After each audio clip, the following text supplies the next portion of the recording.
What exactly is Roe v. Wade? A law that was pushed through in the 1970s that basically prohibited government from like putting too many barriers or restrictions over women who needed an abortion. I'm sorry, it's crazy to think that there is actually rules put in place that have control of a woman's body. So like, are there rules put in place that have control over men's bodies?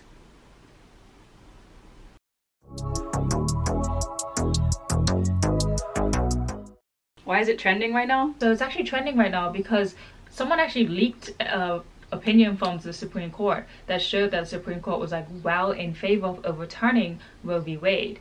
And if Roe v. Wade is overturned, which is highly possible because like majority was like for it, then more than 20 states would actually outlaw abortions in America. Does this affect Bermuda in any way? United States laws don't really affect us, but it can affect some Bermudians who are staying in the States, and it could also affect Bermudians who wanted to get an abortion in the States. Why would Bermudians need to do that? Like, we allow abortions here in Bermuda, right? Yeah, you can get an abortion in Bermuda, even though it's not really called abortion in our laws. It's called the medical termination of pregnancy, but it comes with its challenges. What do you mean?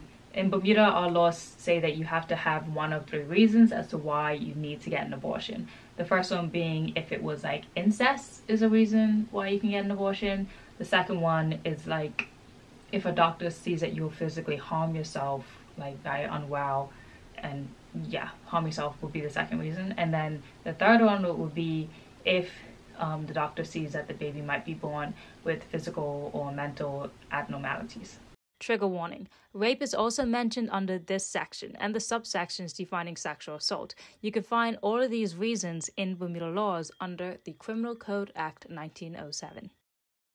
Yeah, I didn't know that. So what do most people pick then? What do people choose? Well, the most common one that everyone would choose here on the island would be that it will endanger the woman's life, because that really puts into question her mental stability.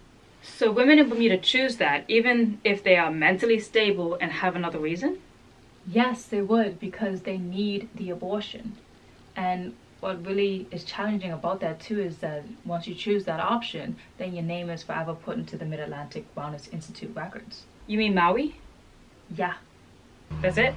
Well, after that, you actually need to get the reason confirmed by your OB/GYN, your GP, and a psychiatrist. So all those need to be ticked off and approved before the procedure even starts. And not to mention that each and every consultation, all 3 of them, you'd have to pay for yourself if your insurance doesn't cover it. Ooh, and also, before I forget, there's only 2 doctors on the island that actually do the procedure. And yes, both of them are women.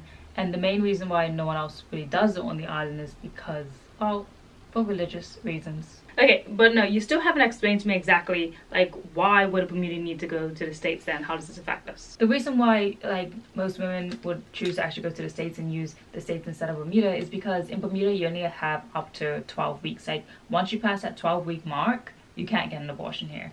And, if that happens, most people would just go away to get an abortion because the doctors here can't really help you after you've gone past 12 weeks.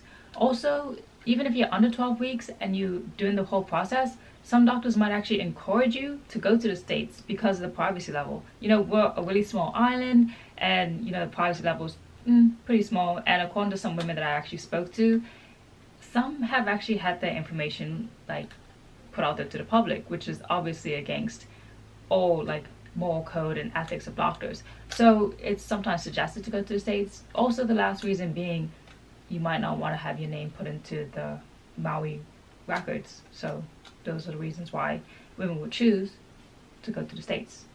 Okay then, what can we do? Like, realistically, what can we do? If you feel like you think that you're pregnant, right, you should just pee on a stick and find out sooner rather than later, so you actually have a choice, right? Because that just gives you a lot more safety precautions.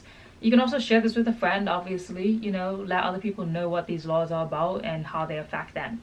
You could also tell your constituency MP, try to get them to change the law in some way, or join an organization or a cause that is fighting to change these laws. And lastly, cannot stress this enough, debunk the taboo about talking about abortions. Like, so many things are just under the radar and not mentioned because people might feel embarrassed or whatever about them. But honestly, the more you talk about it, the less it becomes such a scary and frightening thing, or something that just seems like outrageous. Because people need to talk about things that have to do with sex education, because we need to know more about sex education in order to not be put in difficult situations.